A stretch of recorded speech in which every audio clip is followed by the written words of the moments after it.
Robin Adishnikas. My name is Robin, but students know me as Ms.Lafortune, and I am coming to you for another Motivational Monday video. I am super excited because this week we are highlighting two historical figures that have made huge contributions for Indigenous communities throughout Canada. I am really excited to be talking about them today. Last week we covered two modern Indigenous Canadians, again, making contributions. But this week we're going to take it back a little bit and we're going to talk about two amazing historical Indigenous Canadians. So if you are with me, stay tuned.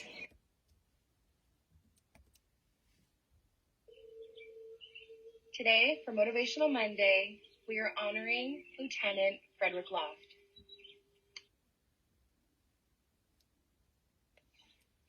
Frederick Loft was a lumberman, Mohawk chief, activist, and war veteran. He was born February 3rd, 1861, on the Six Nations Reserve in Grand River, Ontario. Fred fought in the First World War and promoted enlistment of First Nations people into the Air Force.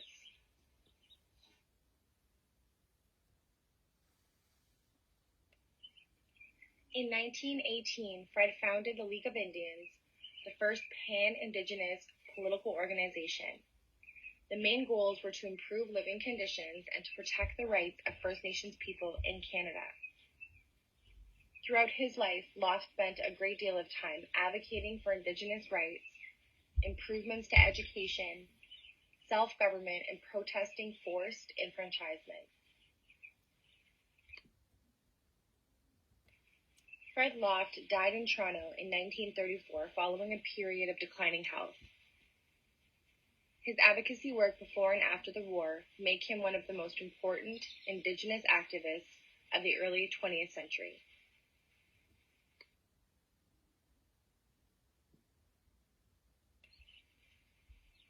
Today, we are also honoring Nora Bernard.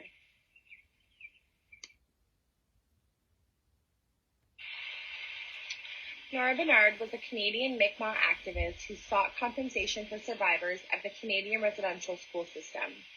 She was born September 22nd, 1935 in the Mi'kmaq First Nation community of Millbrook. At the age of 9 years old, Nora was forced into Shubenacadie residential school for 5 years.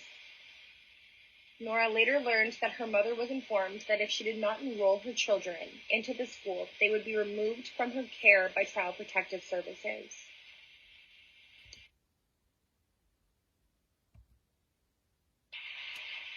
Nora filed the first class action lawsuit against the Government of Canada seeking compensation for the abuse and loss of identity that she suffered as a result of residential schools.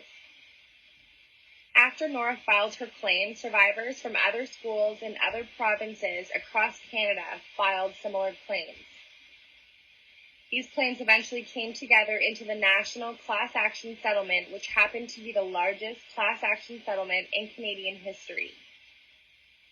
The government settled in 2005 for an upwards of $5 billion to compensate more than 70,000 residential school survivors.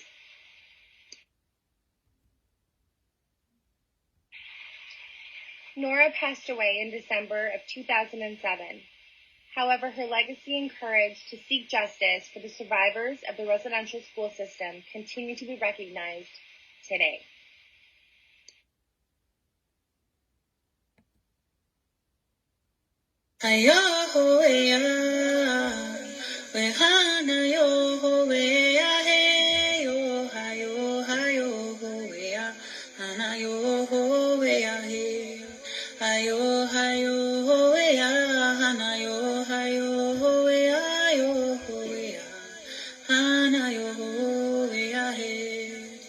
Let's put our minds together as one and remember the ones who passed on to the sky world. Their life duties are complete, they are living peacefully in the sky world, in the sky.